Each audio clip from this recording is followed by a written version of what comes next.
अस्सलाम वालेकुम नाज़रीन, मैं हूँ आपकी होस्ट एनिशा और आप देख रहे हैं वीकेंड शाइन विद एनिशा। कैसे हैं आप लोग? ठीक ठाक? मैं भी बिल्कुल ठीक हूँ और मेरी दुआ है आप हमेशा हंसते मुस्कुराते रहें, खुश रहें, आबाद रहें और हमारा show weekend shine with Anisha इसी तरह देखते रहें, इसी तरह पसंद करते रहें और इसी तरह कॉल्स भी करते रहें। कॉल करने के लिए अभी थोड़ी देर में आपकी टीवी स्क्रीन पे हमारे फ़ोन नंबर आ जाएंगे। आप अगर हमें हमारे शो पे कॉल करना चाहें तो आप कॉल कर सकते हैं। अच्छा जी, हमारी कोशिश होती है कि हमारे शो से कोई पॉजिटिव मैसेज जाए या कुछ सीखने को आपको मिले। तो हम सैटरडे वाले दिन पहला हमारा सेगमेंट होता है डॉक्टर साहब के साथ, क्योंकि मौसम जिस तरह से चेंज होते हैं वो बीमारियां और साथ साथ दूसरी कौन सी बीमारी है जिनसे हमें बचना चाहिए और किस तरह से बचना चाहिए, और अगर हो चुकी है तो हमें ट्रीटमेंट क्या लेना चाहिए, ये सारी बातें हम डॉक्टर साहब से करते हैं। तो आपको पता है कि पहला सैटरडे का जो हमारा सेगमेंट होता है वो होता है डॉक्टर साहब का। हमारे साथ चाइल्ड स्पेशलिस्ट मौजूद है डॉक्टर आबिद हुसैन मिर्ज़ा साहब। उनको मैं वेलकम करती हूँ। अस्सलाम वालेकुम। कैसे हैं डॉक्टर साहब? माशाल्लाह एवरग्रीन। अच्छा डॉक्टर साहब, आज हम बात करेंगे मौसमी बीमारियों पे। सही। ठीक है, तो सही। आज का हमारा जो टॉपिक है स्टार्ट का वो ये है। वैसे तो फिर आगे दो तीन ये हम चलते लोग रहे। पूरे एक घंटे में दो तीन चीज़ें कवर सही कर कर लेते लेंगे हैं, तो इंशाल्लाह। स्टार्ट हम मौसमी बीमारियों से जी जी करेंगे। बिल्कुल सही कह रही है। देखिए ये इंसानी फितरत है ये कि मौसमी असरात इंसान जहाँ मिजाज के असरअंदाज होते हैं वहाँ हेल्थ पर भी मुतासर होते हैं। और इंसान की जो हेल्थ है उस दो चीज़ों से वाबस्ता है कि आपका हेल्थ जो है वो आपकी अपनी इम्यूनिटी जो है वो कितनी है, आपका डिफेंसिव मैकेनिज्म, आपका प्रोटेक्टिव मैकेनिज्म कितना फ़ाल है, बच्चों में कितना है, बड़ों में कितना है, ओल्ड पीपल्स में कितना है।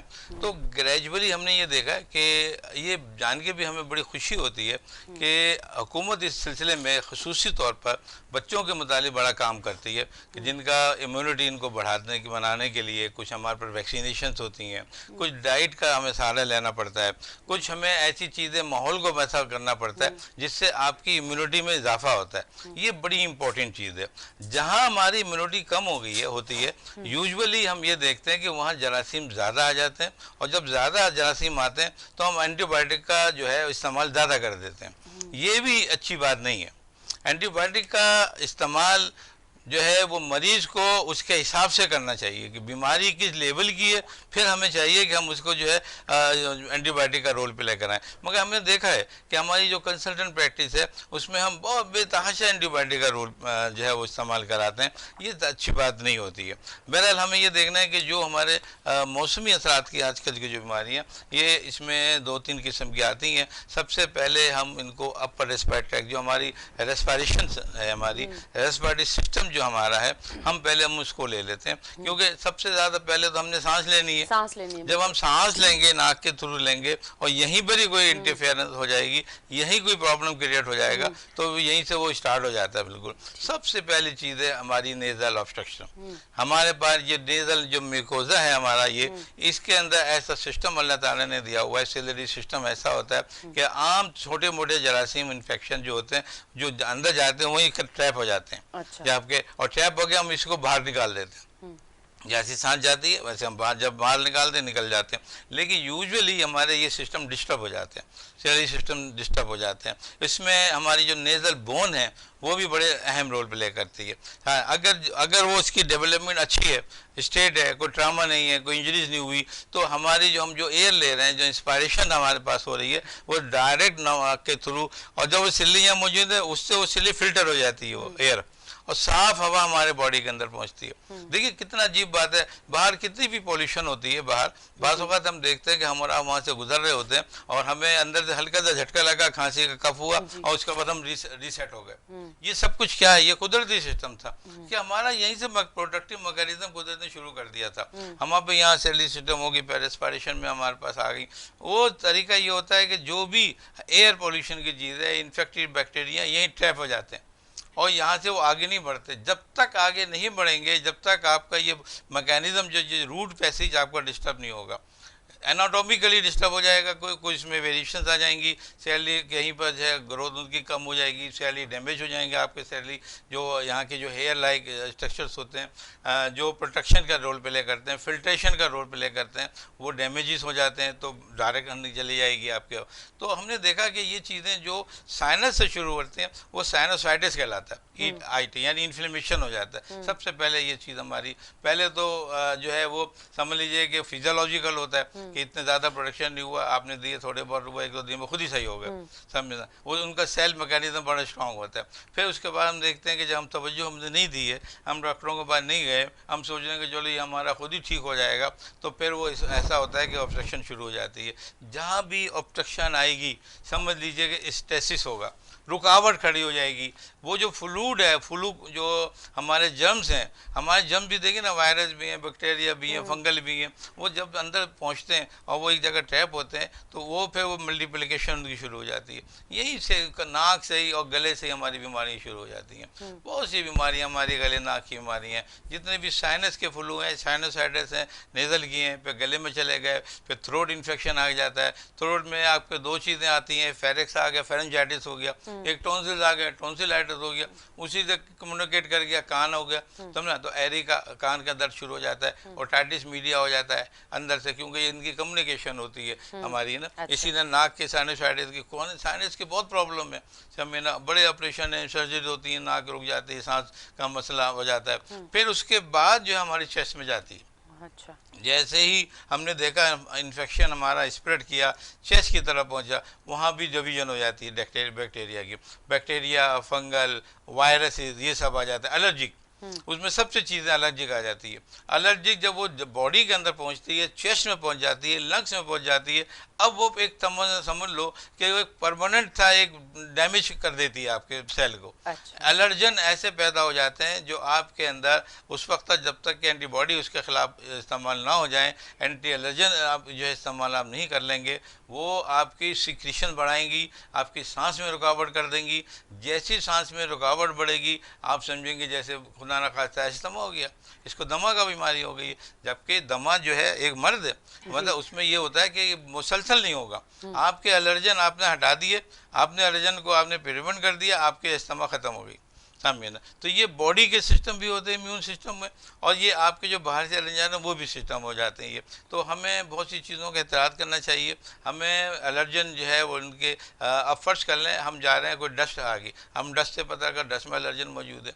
अच्छा, इस वक्त हम क्या करते हैं, पौधे होते हैं, पौधों से एलर्जन हो जाती है, एलर्जिक हो जाती है, उसमें एलर्जन पाए जाते हैं। उसके अंदर धुआं, स्मोक बाहर हम देखते हैं, उससे स्मोक, उससे हो जाता है ये। इसी तरह बाहर ग़िज़ाओं से चीज़ें हो जाती हैं। हमें बहुत ज़्यादा केयर की ज़रूरत है। बॉडी इंसान की अल्लाह ताला ने बना तो दिया, वो एक नेमत है आपकी, आपको उसकी हिफाजत भी करनी है। उसकी हिफाजत आपको ये नहीं हो कि वायरस ने कर दिया, नहीं, आप अपना भी ख्याल रखें। इसमें ओवरऑल होके एक ही बात आती है, वो आती है हाइजीन। हाइजीन, आपको अपनी बॉडी और अपना माहौल को पाक साफ रखना है। जितना सफाई आप रखेंगे, नज़ल को रखेंगे, गले को रखेंगे। और हमने ही, आपने एक प्रोग्राम में मुझसे सवाल किया था कि ये जो हम सफाई का मुंह का माउथ वॉश है, माउथ कैसे हम सफाई रखते हैं, तो बड़ा, मैंने कहा ये बड़ा, ये सवाल अमूमन नहीं पूछे जाते थे। तो अगर हम अपनी नाक को क्लियर सुबह उठ के ही नमाज के वक्त नाक को अपने साफ करें, गले को सही तरह के हम साफ करें, गार्गलिंग करें, तो इस तरह से कानों को साफ करें, तो आधी बीमारी 40 से 50% बीमारी तो ये खत्म हो गई। डॉक्टर साहब, मैंने एक YouTube पे एक चीज देखी थी जिसपे मैंने देखा कि एक लड़का जो है वो पहले ब्रश करता है, ब्रश करने के बाद उसके पास एक दूसरा ब्रश होता है, वो जुबान का होता है, फिर वो जुबान को साफ करता है। ये मैंने बहुत अरसे पहले देखा और मैंने सोचा ये बात तो बिल्कुल ठीक है कि हम दांत तो साफ करें, पर हम जो खाना खा रहे हैं जुबान पे यहाँ वहाँ कहीं ना कहीं पीछे की तरफ तो रहता होगा ना, जो हमें गले की भी बीमारी, अमूमन गले में भी दर्द शुरू हो जाता है। उस दिन से फिर मैंने भी ये करना शुरू कर दिया और मैंने ये YouTube पे देखा था किसी लड़के को करते हुए कि इस तरह से आप अपने मुंह की सफाई करें। बिल्कुल, वरना अमूमन लोग सिर्फ दांत ब्रश करते हैं और मेरे ख्याल से वो भी आगे आगे के दांत। मैंने ऐसा भी लोगों को, मतलब ये हकीकत है, जिन लोगों के साथ ऐसा हुआ है वो कर रहे हैं तो वो जरूर आज कॉल करके बताएं। टीवी स्क्रीन पे आपके नंबर आ रहे होंगे, नहीं भी आ रहे होंगे तो अभी आना शुरू हो जाएंगे। आपने कॉल करके बताना है कि हम लोग सिर्फ दांत साफ करते हैं, हम लोग ये नहीं सोचते कि जुबान की भी तो सफाई, ये भी तो हमारे मुंह में, ये खाना जब हम खाते हैं तो जुबान की भी सफाई होना लाजमी है। बिल्कुल, आप सही कह रही हैं। देखिए, बहुत से लोगों से आपने सुना होगा कि वैसे तो क्या वो कहते हैं हम बिल्कुल हेल्थी हैं, लेकिन हमारे मुंह से बदबू आती है, हमारे को बैड स्मेल हमारे आते हैं, बात आते हैं कि हमारे बच्चों से आ रही है। तो ये सब कुछ क्या है, ये कोई बहुत सी ऐसी बहुत ही कम बीमारियां हैं जो चेस्ट में इन्फेक्शन हो और वहाँ से ये स्मेल आई, ये ऊपर से ही आती है। ये दांतों के अलग से, मुँह से मसूड़ हैं, आपके दांतों के पिछले साइड है। आप सही अगर सफाई नहीं करते, वो नहीं सफाई करें तो उसमें हो जाए, उसमें इन्फेक्शन आने लग जाता है। हाँ। वही स्मेल बैड जो है, स्मेल जो वो आपकी आती है। तो मैं समझता हूँ कि जहाँ ये भी करें, सफाई करें, उसके साथ गार्गिलिन थोड़ा रखें, बिल्कुल, माउथ गार्गिलिन जो होती हाँ। है वो रखें अपने पास, उसे एक दो जो है वो कुली करें। और मैं समझता हूँ बहुत बहुत बीमारियाँ से ख़त्म हो जाती हैं, बहुत बीमारियाँ से ख़त्म हो जाती हैं। आप इन चीज़ों को देख के फिर मैंने कहा वो हम आगे बढ़ जाते हैं थोड़े ना, गले नाक के। हमारे यहाँ इस वक्त की जो सबसे जो कॉमन बीमारियाँ हैं साइनोसाइटिस के हवाले से, वो फ्लू है, वो वायरस जरासीम होते हैं। वो फ्लू हमारे हर दूसरे तीसरे आदमी को फ़ौरन फ्लू हो जाता है हमारा। अच्छा, जिनकी इम्यूनिटी मजबूत होती है, जिनका डिफेंस मैकेनिज्म मजबूत होता है, वो 3-4 दिन 5 दिन में ऑटोमेटिक ठीक हो जाते हैं। उनको कहीं जाने की ज़रूरत नहीं होती, डॉक्टर के पास या कोई दवाई खाने की ज़रूरत नहीं। लेकिन जिनकी इम्यूनिटी थोड़ी सी कमज़ोर होती है और जिनके वायरस भी स्ट्रॉन्ग आते हैं जी। उनको भी डॉक्टर के पास जाना होता है। और इसमें जितने भी वायरस के जरासीम होते हैं, हमें उसमें सपोर्टिव थेरेपी देनी होती है। सपोर्टिव तो मना दे कि हम पूछते हैं भाई तुम्हें क्या हो रहा है, वो कहते हैं मेरे सर में दर्द हो रहा है, मुझे बॉडी एक हो रहा है, मुझे हल्की सी हरारत सी महसूस हो रही। इसमें कहीं भी एंटीबायोटिक का रोल नहीं है। आप सिर्फ सपोर्टिव थेरेपी दें, हल्की सी एंटी एलर्जी की गोली या मेडिसिन दें, हमें ना, और कुछ जैसे एनर्जेटिक्स होते हैं, एंटीबायोटिक्स होते हैं। और लेकिन इसके साथ साथ आपको इम्यूनिटी इनहांस करने के लिए बड़ी ज़रूरी है। आपको विटामिन सी देना है, आपको विटामिन डी देना है, आपको विटामिन ए देना है, आपको उसमें आपके जो सप्लीमेंट हैं, आपके विटामिन सप्लीमेंट है, ये आपको देना है। आपको इससे ये माइक्रो न्यूट्रिएंट कहलाते हैं ये। और ये बॉडी में बहुत अहम रोल प्ले करते हैं। हम क्या करते हैं कि हम कमज़ोरी समझ के नहीं तुम 2 गोली एलर्जी के ले लो या फना ले लो, हम तवज्जो नहीं देते हैं। हमें हर के साथ अगर हम एक विटामिन सप्लीमेंट दें उसके हिसाब से जिस चीज़ की कमी हो रही है, आप देखिए पेशेंट बड़ी जल्दी सही हो जाएंगे ये। अब बजाय इसके कि हम उसको रोक कर रखें, तो ये चीज़ें जब ये बढ़ जाते हैं, ये चीज़ें बढ़ जाती हैं, फिर बुखार भी शुरू होगा, कानों में दर्द शुरू हो जाएगा, आपका गले में चलेगा तो गले में टॉन्सोफेरेंजाइटिस बहुत कॉमन बीमारी है हमारे माशरे की। समझे ना, उसमें टॉन्सिल भी होते हैं, फेरिस आपका गला, उसमें भी इन्फ्लेमेशन हो जाती है। बड़े वो नाक पे भी असर डालेगी, कान पे भी डालेगी, गला आपका ख़राब होगा, आपको हल्की फुल्की खांसी भी उसमें हो जाती है। इसमें हम कहते हैं कि एंटीबायोटिक रोल प्ले करेगी आपको। तो वो उसको हम दिए जाती है। कुछ टेस्ट करा लें स्टार्टिंग में, आपका कोई CBC वगैरह करा लेंगे, आपको उसी को पता चल जाएगा कि इसमें एलर्जी फैक्टर ज़्यादा है, इसमें इन्फेक्शन ज़्यादा हो रहा है, इसमें किन चीज़ों का जो इजाफा हो रहा है। ये सब चीज़ें जब हम देख लेते हैं तो हमें बड़ा आसानी से पता चल जाता है कि हमें इनको एक्चुअली देना क्या है, कौन सी टाइप की मेडिसिन हमने इनको देनी है। तो ये बड़ा ज़रूरी होता है कि हम जो है अपने हिसाब के जिस डॉक्टर से पास जा रहे हैं। अच्छा, बाद औक़ात ये भी होता है कि बाद मरीज़ जो है बहुत ज़्यादा अपने को एग्जेजरेट करते हैं, अपनी एक कंप्लेन है उसको बहुत ज़्यादा बताते हैं, तो उससे क्या होता है कि डॉक्टर भी मिसगाइड हो जाता है। हमें चाहिए कि डॉक्टर को के पास जब हम जाते हैं तो हमें डॉक्टर को उतना ही डिमोस्ट्रेशन दें जितनी की हमें ज़रूरत है, जितना हमारे पर प्रॉब्लम है, हम उसी के हिसाब से डील करना चाहिए। अच्छा, ये इसके साथ साथ बाज़ वायरस ऐसे होते हैं जो चेस्ट को भी ख़राब करते हैं और पेट को भी ख़राब करते हैं। उसमें पेट के मराज भी आ जाते हैं। हम समझ रहे हैं कि भाई ये तो खांसी हो रही है ना, अब पेट में डायरिया कैसे हो गया, इसमें वोमिटिंग कहाँ से आ गई, हमें ना, इसमें जो है पेट में दर्द कहाँ से आ गया। तो ये ही बड़ी अहम चीज़ है कि इसमें जो वायरस हैं कुछ है, जैसे नोरो वायरस एक आता है, इसी तरह एक रोटा वायरस होता है, समझे ना। ये वायरसेस ऐसे हैं जो पेट को भी ख़राब करते हैं, सीनों को भी ख़राब करते हैं। ये डॉक्टर के पास जाना ज़रूरी है। इसमें ये नहीं होता कि ये चलो खुद ही ठीक हो जाएगा। ठीक है, जितने वायरस हैं सेल्फ लिमिटेड होते हैं, खुद ही ख़त्म हो जाते हैं। लेकिन जब वो उनकी जो कॉम्प्लिकेशन है वो तो आप पूरे करेंगे ना। इसमें पानी नमकियात कम हो जाते हैं, इलेक्ट्रोलाइट इम्बैलेंस हो जाता है, उसको आप करेक्शन करें, आप उसकी मेडिसिन दें, इलेक्ट्रोलाइट दें आप उसको। अच्छा, डिहाइड्रेशन हो जाती है तो रिहाइड्रेट करें आप। आपको हॉस्पिटल जाना भी इसमें ज़रूरी होता है जब ये चीज़ें डेवलप होती हैं। अब ये बच्चे छोटे बच्चे हैं, आप जिनकी आप देखते हैं कि वो साइनस भी हो रहा है उनको, इसके साथ साथ उनको एक आध दो मोशन भी हो रहे हैं, उसके साथ इनको एक दो वोमिट भी हो रही है। अभी यही डॉक्टर साहब आपसे पूछने वाली थी कि अमूमन जो छोटे बच्चे होते हैं अगर उनका नाक बंद हो, गले में कुछ ऐसा प्रॉब्लम हो तो उनको साथ मोशन भी हो जाते हैं। ये क्या वजह होती है? इसकी वजह सब इतनी होती है कि ये वायरस है। ये वायरस से जब हमारे बच्चे के जिस्म में जाते हैं तो वो मल्टीप्लाई होते हैं। अच्छा, उसमें चूंकि अभी तो बहुत से बच्चे ऐसे होते हैं जिनको आपने वैक्सीनेट नहीं किया होता। अच्छा, वो बच्चे जो मदर फीट पर हैं उनको वैक्सीनेशन ऑलरेडी थोड़ी बहुत हो रही होती है, वो प्रोटेक्शन में होते हैं। लेकिन जो आर्टिफिशियल फीडिंग में होते हैं उनमें इम्यूनिटी टाइप कम होती है। अब तो बहुत से फार्मूले आ गए जिनमें इम्यूनिटी हमारे यहाँ अच्छी उन्होंने फैक्टर डाल दिए हैं, तो जिसकी वजह से वो डेवलप होती है। लेकिन फिर भी मैं समझता हूँ इन बच्चों में इम्यूनिटी इतनी नहीं होती है। तो वही वायरस जो होता है, जो साइनस कर रहा होता है, वही वायरस जो कफ कर रहा होता है बच्चों में और सांस की प्रॉब्लम बना रहा होता है, वही चीज़ वो उसको डायरिया भी कर रहा होता है। लेकिन 2-3 डायरिया यानी स्टूल पर डे ये नॉर्मल है। ये बात ये समझ लेनी चाहिए हमारे नाजरीन को कि ये जोलाब या मोशन की डेफिनेशन क्या है। क्या 2 से 3 मोशन पर डे ये नॉर्मल है। अगर मोर देन 3 है तो इबनॉर्मल हो रहा है ये। अब आप इसको ट्रीटमेंट कराएंगे आप। अगर कोई स्टूल पास दिन में नहीं हो रहा तो भी आप डॉक्टर के पास जाना है, आपको करना होगा। तो ये बड़ी इंपॉर्टेंट चीज़ है कि हमें, अब उन्होंने दो जोलाब के लिए मोशन 2-3 हो गए, अब वो परेशान हो गए कि भाई ये क्या हो गया हमारे बच्चे को। ये कुछ नहीं है, कभी 3 है कभी 2 है, समय कभी 1 है। ये तो ये भी चीज़ बड़ी ज़रूरी चीज़ है। लेकिन उसमें भी ये देखना है कि वो स्टूल जो पास कर रहा है उसमें कि खुदा ना खास्ता कि ब्लड तो नहीं आ रहा है, उसमें खुदा ना खास्ता जो ऐसा तो नहीं है कि पानी बहुत ज़्यादा लॉस हो रहा हो, है ना, उसमें जो बल्क कम हो और लिक्विड ज़्यादा हो। तो आपको उसके हिसाब से फिर मशवरा करना है डॉक्टर से, ताकि आपके बच्चे की जो पानी की कमी है वो पूरी हो सके, समझे ना। इसी तरह जो नाक का मैंने बताया था मसले की, छोटे बच्चों की नाक का जो प्रॉब्लम है वो ये है कि उसमें हम देखते हैं कि ये नाक की जो हड्डी होती है ना, ये बच्चों की देर से डेवलप होती है। 5 मंथ्स पे जाके इनकी बच्चे की नेजल बोन डेवलप हो जाती है। पहले ऑसिफाइड होती है ये ऑसिफिकेशन इसकी लेट होती है, जिसकी वजह से वो बच्चा की नाक जो थोड़ी सी कर्व हो जाती है। हाँ, अगर हम बच्चे को 45 एंगल पे रखें ऐसे करके बिल्कुल 45 पे, तो वो बिल्कुल नेजल बोन स्ट्रेट हो जाएगी। अब जो भी बच्चा सांस लेकर डायरेक्ट जाएगी, अब रुकेगी नहीं, तो उसको कोई नेजल ऑब्स्ट्रक्शन नहीं होगा। मैंने कई बार बच्चों से वहाँ से पूछा है कि जब आप सीधा निरा देते हैं तो इसकी नाक ज़्यादा, इसकी जो है नाक हल्की सी बंद होती है और सांस में प्रॉब्लम होता है। वो कहता है बिल्कुल ऐसी बात होता है कि जब हम निटाते हैं तो होता है, जब हम उठा लेते हैं तो सही हो जाता है, चुप हो जाता है बच्चा। तो ये भी बड़ी इम्पॉर्टेंट चीज़ है कि हमें ये देखना चाहिए कि ये भी नॉर्मल होते हैं। इस तरह से ये कोई इसमें तो कोई ज़रूरत नहीं है ट्रीटमेंट की। आप सिर्फ टेक्निकली बच्चों को हैंडल करें और जो भी फीड वगैरह। अच्छा, ऐसे बच्चों को शुरू में जो भी बच्चे हों, हमें फीडिंग पे बड़ा तवज्जो रखनी चाहिए।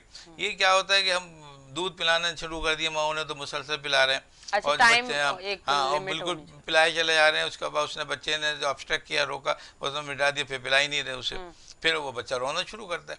इसकी वजह ये है कि बच्चों की फीड पूरी तरह नहीं हुई। जब पूरी तरह फीड नहीं हुई तो नाक की ऑब्स्ट्रक्शन की वजह से और दूसरा जो प्रॉब्लम उसको हो रहे थे गले, उसकी वजह से फीड पूरी नहीं हुई, आपने छोड़ दिया। आप बच्चों को थोड़ा सा स्पेल करके पिलाएं, थोड़ा सा मिल्क दें, थोड़ा सा हल्का सा रोकें।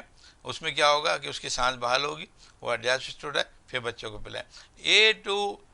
6 to 8 फीड पर डे ये नॉर्मल डोज है बच्चे की। आपको कम से कम 8, अगर नहीं आता आपको तो 7 या 9 कर सकती हैं फीड। इससे ऊपर बच्चों को फीड आप नहीं दें। इसकी वजह ये होती है कि उनका फिर आप हैबिट ख़राब कर रही हैं आप उनकी। आप बच्चों को फिर आप जो है मिस हैंडलिंग कर रही हैं आप उसे। फिर तो ये हो गया ना कि जब रोया बच्चा आपने दूध दे दिया जाके, तो ये तो कोई बात नहीं हुई, ये तो बच्चे की कोई परवरिश नहीं हो रही है ना। आपको उसके हिसाब से देना है और रात में ये डोजेज ज़रा कम हो जाती हैं, दिन में ये डोज आपको ज़्यादा बढ़ानी पड़ती है। तो मैं समझता हूँ कि ये सब चीज़ें फीड है। ये देखिए शुरू में आप ये देखें कि एक बच्चे को माँ दूध जो पिला रही है इसके अलावा और तो कुछ नहीं दे रही है, उसी से बच्चा हेल्दी भी हो रहा है और उसी से बच्चा वीक भी हो रहा है। एक बच्चा जो माँ के जैसे 2 बच्चे हैं उसके, ये पहला बच्चा उसने कहा मेरा बड़ा हेल्थी था, अब ये बच्चा मेरा कमज़ोर हो रहा है, जबकि वही दूध में ही पिला रही हूँ, पहले भी दूध में पिलाती थी। इसमें 2 चीज़ों का ख्याल रखना पड़ेगा। एक तो ये कि माँ ने अपनी ग़िज़ा कम कर दी है। अच्छा, आपको माँ की जो मदर फीड है बहुत स्ट्रॉन्ग करना है। मदर डाइट बिल्कुल सॉलिड डाइट होनी चाहिए। और इसी तरह बच्चों को आप जो फ्रीक्वेंसी आप दे रहे हैं, फ्रीक्वेंटली आप जो मिल्क या दूसरी चीज़ दे रहे हैं, 4 माह के बाद जो है आप उसको वीनिंग पीरियड शुरू हो जाता है, आपसे रिलैक्स वगैरह का ऐड करते हैं, फिर ग्रेजुअली आप बढ़ाते हैं उनको, तो ये बच्चे हेल्दी होते हैं। समझे ना, और माशरे में बड़ा अहम रोल प्ले करते हैं ये। अच्छा, जबकि दूसरे बच्चे जो वीक हैं, जिनके अंडरवेट है, वजन कम है, उनकी आप देखिए फीडिंग कम है उनकी।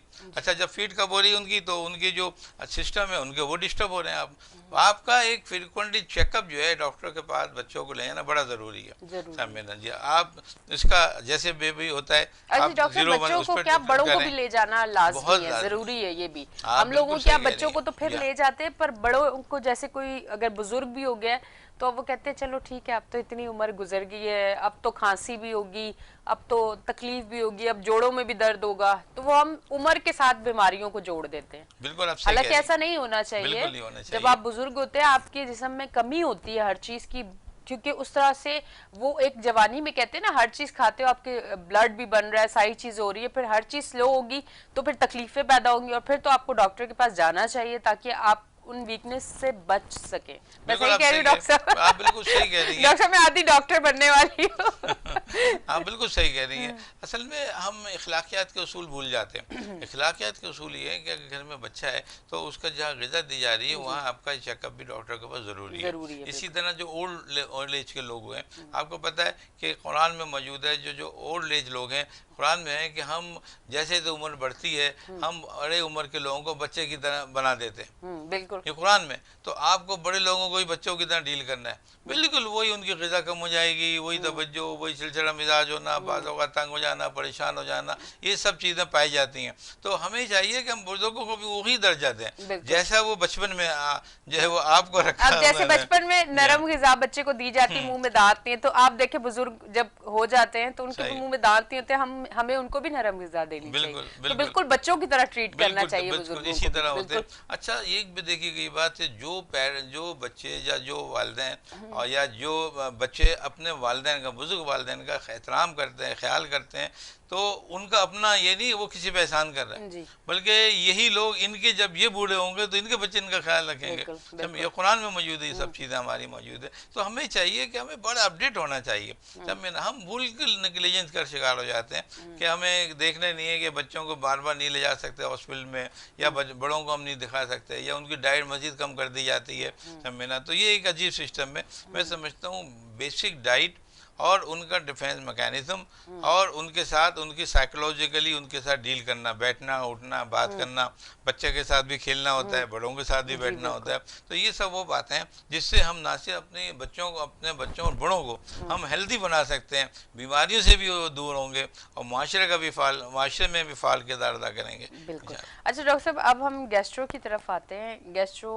ये एक ऐसी बीमारी है जो अमूमन घर में, मैंने तो बच्चों को देखी है, तो अब आप मुझे सही तरह बताएंगे कि आया ये किस तरह होती है और इसकी क्या तकलीफ होती है, और अगर आप डॉक्टर को टाइम पे नहीं दिखाते तो ये बढ़ के और कितनी तकलीफ का बायस बन सकती है। बिल्कुल साहब सही कह रही हैं। गैस्ट्रो से मुराद हम कहते हैं कि गैस्ट्रो होता क्या है ना, है ना। गैस्ट्रो असल में एक ऐसा एक इन्फेक्शियस डिजीज़ में आती है ये चीज़ें, और मैदे की बीमारियां कहलाती हैं, और इसके अंदर जो है आंतों की बीमारियां, इंटेस्टिनल डिजीज़ आ जाती हैं। इसके अंदर आप आगे जाके लार्ज और स्मॉल इंटेस्टाइन, रेक्टम की डिजीज़ आ जाती हैं। ये सारी चीज़ें बड़ों में भी पाई जाती हैं, बच्चों में पाई जाती हैं। हमारे यहाँ ये सब चीज़ें कुछ डिवीज़न इनकी हुई भी है। एक तो हमारे यहाँ सबसे ज़्यादा इन्फेक्शन है ना, तो हमने वायरस इसमें ज़्यादा होते हैं, फिर इसमें बैक्टीरियल इन्फेक्शन आ जाते हैं, फिर इसके अंदर जो है आपके फंगल इन्फेक्शन आ जाते हैं इसमें। अच्छा, वायरस इन्फेक्शन में हमारे यहाँ जो सबसे कॉमन वायरस है, जो सबसे ज़्यादा कॉज करता है, वो नोरो वायरस होता है। अच्छा। समझे ना, वो उसका रोल बहुत ज़्यादा होता है, मोर देन 80% वही होता है। उसी में मोशन भी आ रहे हैं बच्चे को, और डायरिया भी उसमें इस तरह से हो रहा है। अच्छा, मोशन या डायरिया की मुख्तलिफ किस्में हैं ना, है ना। एक डायरिया वो होता है कि जिसमें पानी बिल्कुल कम है और बल के उसमें ज़्यादा है। एक फिर होता है कि उसमें पानी ज़्यादा हो गया, समझे ना। फिर एक उसमें ऐसा हो गया कि उसमें थोड़ा सा ब्लड आने लग गया, ब्लड टिंच हो गया उसके अंदर। अच्छा, फिर ये हो गया कुछ में क्रैम्प्स बहुत हो गए, पेट में दर्द बहुत ज़्यादा शुरू हो गया। फिर एक ऐसा भी है जो बुखार के साथ हो रहा है, समझे ना। ये सारी वैरायटी हैं, इनमें ये सब जरासीम चल रहा है इसमें। इसी में ऐसे जिसमें क्रैम्प ज़्यादा होता है, थोड़ा सा उसमें ब्लड आ जाता है, ये बैक्टीरियल इन्फेक्शन कहलाते हैं। इसी के साथ ये वो इन्फेक्शन जिसमें क्रैम्प ज़्यादा है और मोशन जो है उसमें पानी भी है, बल भी है, ये पैरासाइटिक जरासीम होता है, पैरासाइटिक इन्फेक्शन कहलाता है। इनमें वॉर्म्स होती हैं, कील है जिसे हम बच्चों में कहते हैं, वो भी बहुत ज़्यादा पाए जाते हैं हमें। तो उसमें ये होता है बातों का ब्लड भी आ जाता है, सख्त हो जाता है मोशन जो होता है स्टूल या, तो ये भी चीज़ है। बात ये होता है कि सिर्फ पानी पानी वाटर, कॉलरा जैसे हैजा कहते हैं आप, समझे ना, वो बिल्कुल पानी की शक्ल में वो जा रहा है, वो समझे ना, वो छोटे बच्चों को भी होता है। अब हम तो देखते हैं कि वो बच्चा जो है वो जो अभी महीने का हुआ है, 1.5 महीने का है, 2 महीने का हुआ, पता रहा वाटरी डायरिया उसको हो रहा है, वो आके कि सर ये क्या हो गया। बिल्कुल जरासीम उनको आ सकता है, वायरसेस उनको लग सकते हैं उनको, समझे। तो हम यही करते हैं कि इन बच्चों को लाएं। इसमें ना सिर्फ ये कि आपको ट्रीटमेंट की ज़रूरत है इस हवाले से कि उनका पानी कम हो रहा है, उनके इलेक्ट्रोलाइट्स कम हो रहे हैं, आपको वो पूरा कॉम्पनसेट करना है। हमें ये कंसेप्ट आना चाहिए वालिदैन को कि वो आके बताएं कि सर इसका पानी ख़त्म हो रहा है, आप इसको हमें क्या करना चाहिए। बाज़ औक़ात इन्फ्यूजन दी जाती हैं, बाज़ औक़ात ओरल दिया जाता है, ये कैलकुलेशन होती है जो डॉक्टर करता है, वो आप उसको करें। और बच्चे अच्छा जो भी इन्फेक्शन होते हैं इनके पीरियड्स होते हैं कि कितने अरसे रहते हैं। ये बाज़ वायरस से इन्हीं में से कुछ वैरायटी है जो 1 से 3 दिन में क्लियर हो जाते हैं, कोई ऐसा होता है 2 से 5 दिन में लगते हैं, कुछ ऐसे हैं कि 7 से जो है वो 10 दिन में चलते हैं वो। तो ये डिफरेंट डेट्स, इनकी डिफरेंट वेज होती हैं जो मुख्तलिफ तरह के जो है अटैक करते हैं ये बच्चों पे, बड़ों पे, सब पे। तो ये कहना कि जैसे ही वो आए, अटेंडेंट आया और कहने लगा सर हमारा बच्चा इतने 3 दिन हो गए आज, तो उससे तो रिजल्ट नहीं आ रहा, कि ये बात गलत है। हम उनको बता देते हैं कि इसमें 3 से 5 दिन लगेंगे, इसमें ये वायरस आ रहा है इसके अंदर। तो अगर जब समझा दिया जाता है तो मैं समझता हूँ कि वालिदैन समझ लेते हैं इस बात को, और उसकी दौरान में उसको जो है मोशन के लिए हम उसको कहते हैं भी आप इलेक्ट्रोलाइट पानी आनी पिलाते रहें। कहीं हमें फीडिंग कुछ रोकनी पड़ती है, कहीं फीडिंग रोक के जो आर्टिफिशियल फीड पे होते हैं उनको कोई मॉडिफाई फार्मूला हमें देना पड़ता है उसके लिए ना, कि बाज़ों का जो दूध के लिए दूध हजम नहीं होता है, लैक्टोज इंटॉलरेंस हो जाता है, समझे ना। इसी तरह प्रोटीन से एंटेरोपैथी हो जाती है इंशाल्लाह। तो ये सब चीज़ें हमारे लिए बहुत इंपॉर्टेंट, हमें देखना चाहिए कि बच्चों को किस नौइयत से बच्चा जो है डेवलप हो रहा है। ठीक है डॉक्टर साहब, अब एक ब्रेक का टाइम आ गया, तो ब्रेक लेंगे, वापस आते हैं ब्रेक से।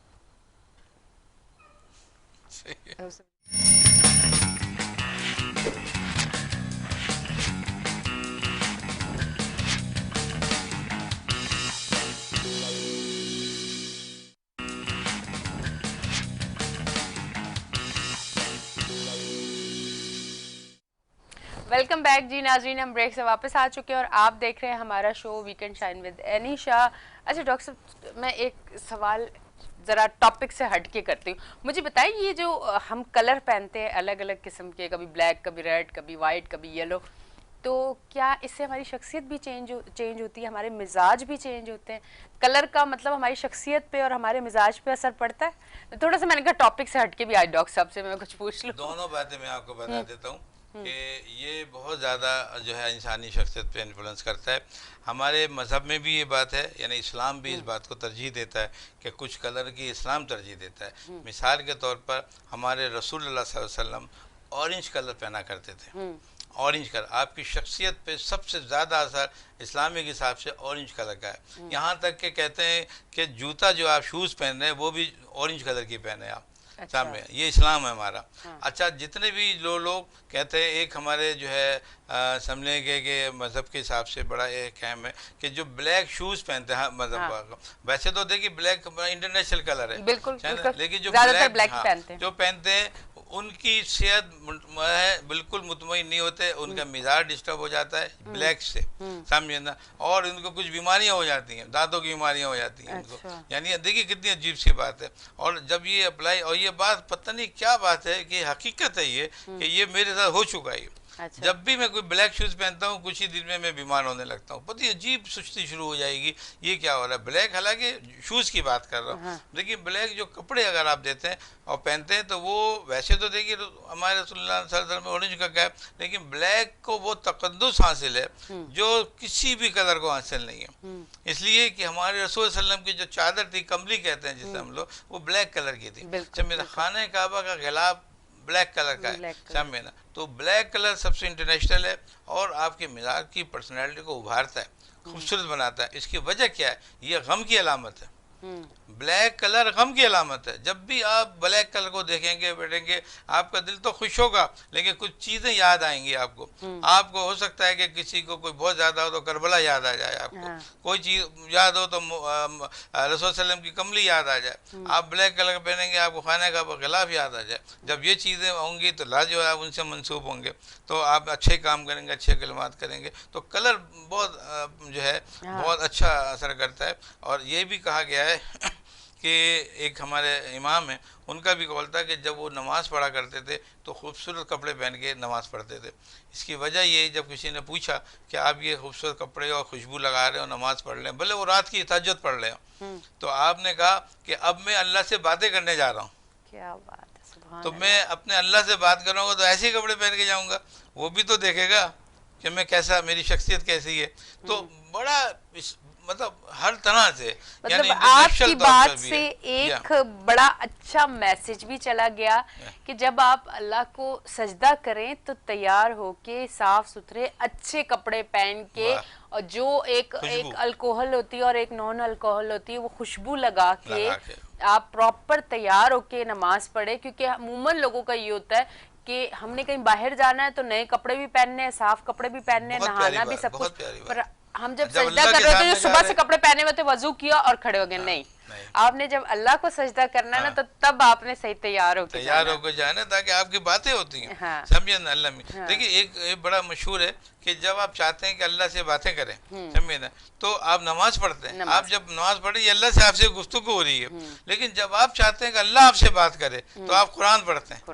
कुरान पढ़ने वो अल्लाह आपसे बात कर रहे हैं, और आपको कोई करना है तो नमाज पढ़े। कितनी खूबसूरत और बन ठन के खूबसूरत बन के आप रहे, समझे ना। पाक साहब का कुरान में, कुरान ऐसे कुरान साफ होके पढ़ा करो, समझे ना। आप कुरान साहब जो है पाक साहब होके पढ़ा करो। ऐसे जो लोग हैं जो पाक साहब नहीं, कुरान को हाथ नहीं लगाए, देखिए क्लियर कट है सारा। अब वही तो ये नहीं कहेंगे कि आप कुरान को सूट पहन के पढ़ो, है ये तो आपको समझा दिया। आपके नजदीक जो बेहतरीन लिबास है, खुशनुमा लिबास है, जिससे लोगों में गुफ्तगी का एहसास पैदा हो, वो करें आप। लिबास की बड़ी अहमियत है माशाल्लाह। अच्छा डॉक्टर साहब, अब थोड़ा सा कोरोना अपडेट पे आते हैं, क्योंकि हमारे प्रोग्राम में लास्ट में हम कोरोना पे ज़रूर बात करते हैं। कोरोना का क्या, क्योंकि ठंडी हवाएं चलना शुरू हो चुकी है, तो अब बताएं कोरोना क्या करने वाला है हमारे साथ, या क्या क्या कर रहा है। आप बिल्कुल सही कह रही है। देखिए ये तो अल्लाह का शुक्र है कि कोरोना का दबाव बहुत ज़्यादा हमारे यहाँ कम हो गया, कम हो चुका है। आज भी मैं देख रहा था कि तकरीबन 11 मौत हुई हैं, जबकि आपको पता था कि कितनी 100 से ऊपर चली गई थी।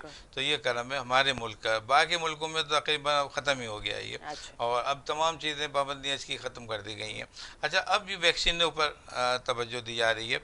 अच्छा, वैक्सीन पे तवज्जो ये हो रही है अब कि बच्चों में, ये आपको मालूम, बच्चों में लगाई जा रही है। तो बच्चों में एक स्टडी आई है पिछले दिनों, तो मैं आपको वो शेयर कर दूं कि तकरीबन जो है वर्ल्ड लेवल पे जो है 10 लाख के करीब जब ये वैक्सीन लगाई गई बच्चों को, है ना, तो देखा ये गया कि उसमें जो 86% बच्चों को जिनकी उम्रें 12 और 17 साल के दरमियान थी, उनको कार्डियक अटैक हुआ, मायोकार्डाइटिस हुआ उनको दिल पैदा हुआ।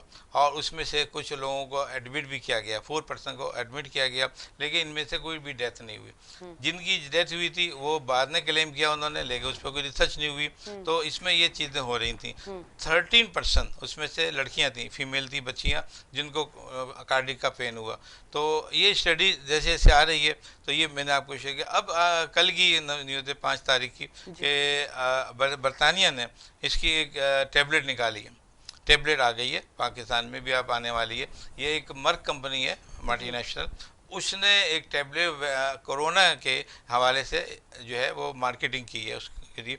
और वो एक गोली सुबह, एक गोली शाम खाते हैं आप उसकी। और बिल्कुल कहने में यही आ रहा है, वो तजर्बा भी ये हुआ है जो रिसर्च हुई है ब्रिटेन में, कि इसकी बड़ी खूबसूरत इसकी जो है प्रिवेंशन है, इलाज है इसका। अभी तक बाकायदा इलाज हमारे पास कोरोना का नहीं था। ये भी एक एंटीवायरल ड्रग है, जैसे हमने वायरस के मुतालिक बात कर रहे थे, ये भी एंटीवायरल ड्रग है और इसका रैपिडली ट्रीटमेंट होता है। सुबह शाम 5 दिन 7 दिन आप लेते हैं ये। तो ये एक लेटेस्ट अपडेट है। अभी तक बहुत से लोगों को नहीं पता कि ये कुछ हो गया, लेकिन ये बड़ी अहम खबर है ये, कि ये जो है कि कोरोना की जो है टेबलेट आ गई है और अब लाजिम बात है हर जगह अवेलेबल हो जाएगी। और ये भी मुझे मुमकिन है और मेरी रिक्वेस्ट भी है हुकूमत से कि जैसे ही ये पाकिस्तान में अवेलेबल हो, आप जहाँ वैक्सीन लगा रहे हैं वहाँ जो इन्फेक्टेड लोग हैं कोरोना के, उनको भी ये फ्री प्रोवाइड की जाए तो एक बड़ा अच्छा हो जाता है। दूसरी तरफ हम देखते हैं कि इसी के साथ जो है आपका डेंगू वायरस बहुत ज़्यादा हो गया है, दूसरे एंटेरिक फीवर बहुत ज़्यादा हो गए हैं, मलेरिया बहुत ज़्यादा हो गया है। तो ये सब चीज़ें तो होती हैं मुल्क के अंदर। अच्छा देखिए आपकी सारी चीज़ें एंटी वायरस, ये सब वायरस हैं। ये डेंगू आया तो वायरस हुआ, कोरोना हुआ तो वायरस हुआ। हमारे यहाँ वायरस बड़ी जल्दी आता है। इसकी वजह क्या है? इसकी वजह यह है कि ये जो वायरस जो होता है ये अल्ट्रा माइक्रोस्कोपिक होता है, यानी इनका जो साइज है, यानी एक माइक्रोस्कोप से हम बैक्टीरिया देख लेते हैं मगर ये उससे भी नजर नहीं आता, उससे भी ज्यादा क्रिएट, इसलिए छुप के आता है। अच्छा ये भी हुआ एटम बम की तरह है ये, कि जितना स्मॉलेस्ट पार्टिकल होगा उतना ही वो एटम बम की तरह आएगा। तो ये स्मॉलेस्ट होता है और ये बहुत तबाही बहुत मचाता है। तो ये सब चीजें मैं समझता हूँ बहुत जल्दी हमारे यहाँ ये ओवरकम हो जाएगा। लेकिन ये भी एक सस्पेशियस ये भी पॉइंट आ रहा है कि हो सकता है कि हमारे यहाँ दिसंबर जनवरी में इसका स्पाइक बढ़े कोरोना का। ये विंटर सीजन में बढ़ता है यूजुअली और फोर्थ वेव जो है इसकी बहुत ज़्यादा एक्सपेक्टेड है। तो हमें अभी बहुत ज़्यादा इतना ज़्यादा हम खुश नहीं हो, लेकिन हमें खुशी इस बात पर हो कि इसकी वैक्सीन माशाल्लाह तकरीबन बहुत से लोगों मोर देन हाफ से ज़्यादा 50% ज़्यादा पाकिस्तान में भी लग गई है, वर्ल्ड लेवल में भी लग गई है, रिजल्ट भी सब अच्छे आ गए हैं और जब तक एक आध 2 महीने में तकरीबन सब लोगों को वैक्सीन लग चुकी होगी तो फिर अगर उस पर टैबलेट भी आ गई, उसकी मेडिसिन भी आ गई है, तो इंशाल्लाह अगर इसकी वेव सख्त भी आती है तो भी हम बहुत आसानी से इसको फेस कर लेंगे, ओवरकम कर लेंगे। अच्छा डॉक्टर साहब, अभी आपने कहा कि मतलब कुछ बच्चों को वैक्सीन लगी तो ये प्रॉब्लम हुई, तो पाकिस्तान में क्या है कि बच्चों को वैक्सीन लग रही है, माँ बाप यकीन कर पा रहे हैं वालिदैन कि हमें वैक्सीन लगानी चाहिए, या हुकूमत की तरफ से क्या ऑर्डर है? जिस तरह से हम लोगों के लिए ऑर्डर थे कि आपने लाजमी लगवानी है, कुछ भी हो जाए आपने लगवानी है, तो यही वाली चीज बच्चों के लिए है या उनकी तरफ थोड़ा सा एक हल्का हाथ रखा गया है कि जो वालिदैन चाहते हैं लगा लें, जो वालिदैन चाहते हैं ना लगवाएं? कुछ इस तरह की अपडेट है आपके नहीं? देखिए ये तो वालिदैन की इतनी ज़्यादा चॉइस पे तो नहीं है।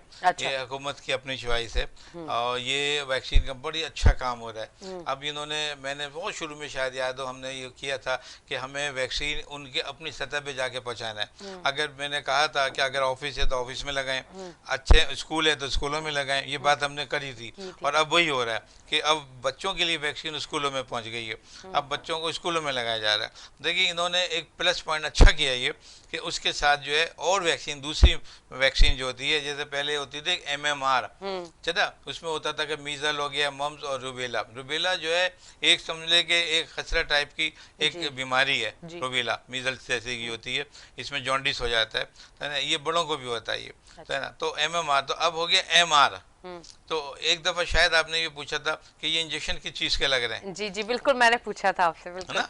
तो उस वक्त क्योंकि टाइम खत्म हो गया था तकरीबन, तो उस पर हम बात नहीं कर सके। तो ये जो कोरोना की जो वैक्सीन लग रही है इसके साथ वो इंजेक्शन लग रहा है, MR कहते हैं उसे। अच्छा। हाँ, वो बिल्कुल लगानी है, बच्चों को लाजमी लगवानी है। अच्छा। इसलिए कि ये बहुत सेफ्टी के लिए सब में, तो ये एक प्लस पॉइंट हो गया। ये हुकूमत ने बड़ा अच्छा रियलाइज़ किया कि हम एक जो काम करने जा रहे हैं हम बच्चों को और भी सेव कर लें उससे। तो ये वैक्सीन लग रही है, हर बच्चों को लग रही है और कुछ ही दिन में ये, पहले तो 12-17 साल की उम्र को लग रही थी, अब 6 से 12 साल की उम्र में लगेंगी। अब इसके बाद मैं समझता और बच्चे, छोटे बच्चों को भी लगने शुरू हो जाएगी सब में। तो बिल्कुल वैक्सीन लग रही है, लगाना चाहिए हम सबको और इससे बेहतरीन रिजल्ट आएंगे इंशाल्लाह। अच्छा डॉक्टर साहब, जो बच्चों को वैक्सीन लगवाने लेके जाएं तो आया ना बुखार हो ना फ्लू हो, कौन सी ऐसी एहतियाती तदबीर है जो वालिदैन अपनी तरफ से करके बच्चों को लेके जाएं? देखिए बेहतरीन सवाल है, ये बेहतरीन सवाल है। हमें कोई भी चीज़ ब्लाइंडली नहीं करना चाहिए और ये बच्चों में कोई भी चीज़ जब आप वैक्सीन लगाने जा रही हैं या इलाज के लिए जा रही हैं तो उसको जो मेन लुक आफ्टर करता है पेरेंट नहीं करता। और जब पेरेंट को अवेयरनेस होगी कि हम अपने बच्चों की सतह पर लेके जाएं। देखिए वैक्सीन का एक उसूल है, आपके बच्चे को या आप खुद हो, कोई बीमारी उस वक्त नहीं हो जिस पर वो वैक्सीन लग रही है जी। यानी आपके बच्चे को कोई डायरिया नहीं होना चाहिए, कोई बच्चों को फीवर नहीं होना चाहिए, चेस्ट इन्फेक्शन नहीं होना चाहिए, इसके अलावा कोई और बुखार, लंबा बुखार, कोई जनरल वीकनेस ज़्यादा नहीं होनी चाहिए। तो मैं समझता हूँ ये सब चीज़ें देख के आप जाएँ वैक्सीन लगवाएं बच्चों को। अच्छा, तो फिर कोई प्रॉब्लम नहीं है। ठीक है जी, इंशाल्लाह। आज ये पूछने का मकसद यही था कि भाई आप अगर वैक्सीन लगवाने जा रहे हैं अपने बच्चों को, तो ये चीज़ जहन में रखें कि बच्चा बिल्कुल ठीक होना चाहिए, कोई इस तरह की कोई बीमार ना हो वो, ताकि वैक्सीन जो है वो प्रॉपर लगवा ले। अच्छा, ये डराने की वजह नहीं थी, मतलब मैं बात करते हुए भी ये होती हूँ कि हमारी आवाम डर बहुत जल्दी जाती है ना, कि क्या पता इसके पीछे कोई रीज़न हो। सेफ्टी के लिए ना, कि जब आप बीमार होंगे और एक और वैक्सीन लगवाएंगे तो अल्लाह ना करे कुछ हो जाए, सेफ्टी के लिए ये बोला जाता है। हाँ, तो इस वजह से आपको कहा जाता है। बिल्कुल है, आपकी अगर जो भी हेल्थी लोग हैं वो हेल्थी ही रहेंगे, जो बीमार वाले जो उनकी पिछली बीमारी थी, वैक्सीन का ये होता है कि अगर वैक्सीन लग रही है और कुछ के साथ आप एंटीबायोटिक ऐड कर देते हैं या इंजेक्शन लगवा लेते हैं बुखार का, तो वो जो वैक्सीन है उसका असर बिल्कुल कम हो जाता है। अच्छा। इसलिए कि जो बैक्टीरिया है आपके एंटीबायोटिक के तौर पे जो आप जो मेडिसिन यूज़ कर रहे हैं वो डैमेज करती है आपको नॉर्मल फ्लोरा को। तो हमें कोशिश करनी चाहिए कि कोई दवाई भी उस पर नहीं ले रहे हो आप, ख़ास तौर पे एंटीबायोटिक नहीं ले रहे हो, और ना फौरी तौर पे कोई एंटीबायोटिक लें आप। 3-4 दिन तक कोशिश करें कि ये आप कोई मेडिसिन नहीं लें जब वैक्सीन लग रही हो, और आप बेड रेस्ट करें, लाजमी बेड रेस्ट करें, अच्छी ग़िज़ा खाएँ, और आप उसके बाद माशाल्लाह अपने काम पे जाएं, आप करें, बेहतरीन काम है। अच्छा डॉक्टर साहब, अगर कोई डायबिटिक पेशेंट्स हैं और उनकी शुगर जो है वो बढ़ी हुई है और काफ़ी टाइम से ही बढ़ी हुई है, कंट्रोल नहीं हो रही, तो आया क्या उनको उस टाइम पे वैक्सीन लगवानी चाहिए जब उनकी शुगर बढ़ी हुई है? अगर उनका स्टेटस एक लिमिट में है, यानी आप ये समझ लें कि अंडर 200 अगर मिलीग्राम पर है, तो वो वैक्सीन लगा सकते हैं। और अगर उससे बढ़ के है, अगर उससे बढ़ती है तो पहले आप उसको देखें। इसकी वजह क्या है? इसकी वजह ये कि डायबिटीज़ जो है दो चीज़ों पे मेजर इफेक्ट करता है, एक कार्डिक पे और एक जो है किडनी पे। अगर हमने देखा कि अगर ये दोनों चीज़ें में अगर हम उसको नहीं केयर करेंगे तो वो शुगर जो डिस्टर्ब हो रही थी, जो आपके हार्ट की मूवमेंट बढ़ा रही थी, जो किडनी प्रॉब्लम बन रही थी, आप ये समझेंगे कि शायद वैक्सीन ने कर दिया। अच्छा, तो यही वजह है। अभी पिछले दिनों जब भी जो भी इस हवाले से डेथ हुई है कि भाई वो किसी ने वैक्सीन लगाई और डेथ हो गई, लेकिन मैंने देखा, मैंने भी रिसर्च करी कि उनको हुआ क्या था, तो उनको इन्फेक्शन हो गया था, मायोकार्डियल इन्फेक्शन हो गया था। इसकी वजह ये थी कि वो कार्डिक पेशेंट थे वो, समझे ना। इसी तरह कोई जो किडनी का पेशेंट था कोई, उन्होंने लगा दिया। तो हमें कोशिश ये करनी चाहिए कि जब हमें कि जहाँ तक हमें मुमकिन हो हम नॉर्मलाइज करें अपने आप को, फिर उसके बाद जाके हम वैक्सीन लगवाएं। ये बहुत ज़रूरी चीज़ है, इतना ये आम चीज़ नहीं है। लेकिन अब ये क्या कि भाई हर एक को वैक्सीन लगे, हर एक को नहीं लग सकती। नॉर्मल लोग या जो बीमारियों से बच के सेफ हो रहे हों उनको आप लगाएंगे, समझे ना। इसमें से बड़ी बड़ी बीमारियां, जैसे देखिए खुदा न खास्ता कैंसर है, ठीक है ना, लुकीमिया में आ जाता है, और बच्चों की कैंसर, बड़े कैंसर आ रहे हैं, अल्सर आ रहे हैं, किडनी इन्फेक्शन आ रहा है, या किडनी फेलियर के पेशेंट हैं, या जो डायलिसिस के ऊपर जा रहे हैं, या कोई हेपेटिक फेलियर के पेशेंट हैं, या आप समझे न्यूरोलॉजी का दिमाग का CV है उनके हुए में, तो मैं समझता हूँ उनको वैक्सीन अवॉइड करनी चाहिए। अच्छा। और अपने मशवरा करें अपने रिलेटिव डॉक्टर से, जो उनका कंसल्टेंट है, वो देखे कि किस लेवल पे उनका लेवल नॉर्मल होता है, फिर उनको वैक्सीन लगाई जाए, है ना। क्यों? इससे वैक्सीन की इम्पोर्टेंस क्या है उन पेशेंट में? इसकी इम्पोर्टेंस ये कि उनकी एक तो इम्यूनिटी उनकी पहली ड्रॉप हुई है बीमारी की वजह से, तो उनको वायरस जल्दी लग सकता है, तो इसलिए उनको जल्दी से उनको कैपेबल करें जल्दी, कि ताकि वो इस काबिलों को फौरी तौर पे जो वैक्सीन लगा सके, ताकि उनकी ज़िंदगी महफूज हो। जो वैसी प्रॉब्लम हो रही है कोरोना और उनको अटैक कर ले तो प्रॉब्लम बन जाएंगी। तो बहुत ही सेंसिटिव इशू है ये, हर जगह डॉक्टर का रोल प्ले हो रहा है, और हर जगह आपकी अवेयरनेस आ रही है, हर जगह आपका सब्र तहम्मुल आ रहा है। आप जाते हैं वैक्सीन लगवाने के लिए, एक डॉक्टर वो कह देता है कि भाई अभी आप नहीं लगा सकते, तो आप वापिस आ जाएं, आपको ज़रूरत नहीं है, इसलिए कि आपको प्रॉब्लम क्रिएट हो रहे हैं। और वैसे भी जो लोग हार्ट के पेशेंट हैं, या किडनी के पेशेंट हैं, या हेपेटिक फेलियर के पेशेंट हैं, वो मॉनिटरिंग करते रहें अपने जो टेस्ट लैब टेस्ट करते रहें, जहाँ चीज़ें उनकी नॉर्मल टच हो वो वैक्सीन लगा लें उधर जाके, फिर ताकि उनकी जो लाइफ उनकी सर्वाइव कर सके। अच्छा डॉक्टर साहब, पाकिस्तान में भी हेपेटाइटिस बहुत ज़्यादा है, तो जो हेपेटाइटिस पेशेंट हैं तो क्या आया वो भी लगा सकते हैं ये? क्योंकि हेपेटाइटिस मैंने भी अपने आसपास बहुत लोगों को देखा, मुझे तो ऐसे लगता है हर चौथा बंदा हेपेटाइटिस का मरीज है। पता नहीं अब मैं ठीक कह रही हूँ या गलत कह रही हूँ, पर मैंने सुना ऐसे ही है कि आसपास जब भी लोगों को सुना तो यही सुना हेपेटाइटिस हो गया। अब वो पता नहीं गंदे खाने खाने, गंदे बर्तनों में खाना, या क्या ऐसी वजह है, वो आप बेहतर बता सकते हैं। तो हेपेटाइटिस के पेशेंट भी वैक्सीन लगा सकते हैं? मैंने आपसे कहा कि इनका लेवल होता है ना, अगर हमने ब्लू लेवल LFT हम कर लेते हैं, उनका LGBT लेवल लेवल कोई ज़्यादा नहीं हुआ इतना, और कंट्रोल में है, उनकी लिमिट्स में आ रहा है। इसी तरह दूसरी जो इनको जो वजूहात हुई हैं हेपेटाइटिस की, वो कंट्रोल में है, तो वैक्सीन आप लगा सकते हैं। इसलिए कि हेपेटाइटिस हो या कोई भी हो, वैक्सीन का अपना अलग रोल है, सब रोल है। तो वो सेफ्टी के लिए, सेफ्टी के लिए आप कोई भी काम कर सकते हैं। लेकिन हेपेटाइटिस के लिए ये हेपेटाइटिस सी जिसको हो रहा है, तो अगर हो गया अटैक तो हेपेटाइटिस सी की वैक्सीन उसको नहीं लगा सकते आप। अच्छा, ये अलमिया है ये कि जिसको अटैक हो गया है वो नहीं लगा उसको सकता। वो नहीं, अब उसका इलाज होगा पहले। अच्छा। पहले इलाज हो गया, उसका इलाज क्लियर होगा तो वैक्सीन लगेगी। अच्छा। तो फिर आसपास के जो सस्पेक्टेड लोग हैं उनको लग जाएगी। अच्छा। समझना। लेकिन जो कोरोना की वैक्सीन ऐसी है कि अगर उनके लेवल कंट्रोल में है, समझे, तो आप उसको जो है ना वैक्सीन लगवा सकते हैं आप उसको। अच्छा। इसलिए कि हमें, क्योंकि हमारे ध्यान में ये है कि हमें एक बड़ा खतरा जो है हमारा कोरोना का, हम उसको सेव कर रहे हैं।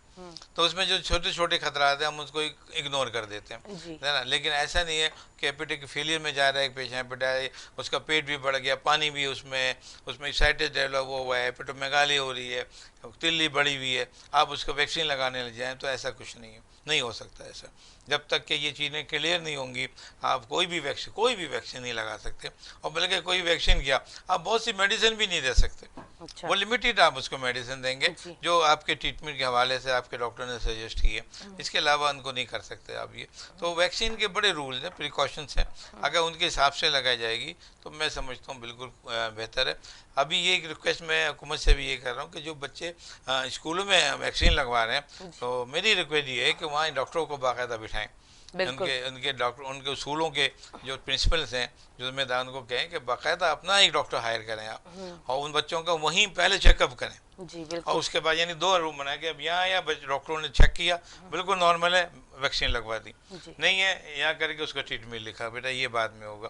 तो इतना बेहतरीन रिजल्ट आएंगे, और हर कोई जिम्मेदार जो होगा शायद वो आप महसूस कर लेगा कि हमने काम सही किया। अगर उसमें तो कोई क्लेम आ जाता है कि आपका मेरे बच्चे को ये हो गया, तो डॉक्टर, वैक्सीन वाले तो पीछे गए, वो जो डॉक्टर बेटा वो जिम्मेदार है पहले कि उसने कैसे अलाउ कर दिया, है ना। तो वो कहेगा साहब मैंने खुद चेक किया, बच्चा आपका सही था, समझना। तो ये हम क्यों नहीं पूरा जो रूल्स हैं उनको पूरा फॉलो नहीं करते। तो हमें चाहिए कि हम इन सब चीज़ों को फॉलो करें, तो देखिए काम हमारा बहुत अच्छा हो जाएगा इंशाल्लाह। और बहुत जल्द हम देखेंगे कि ये हमारे वैक्सीन का लेवल पूरा हो जाएगा और हम कोरोना से कम महफूज हो जाएंगे।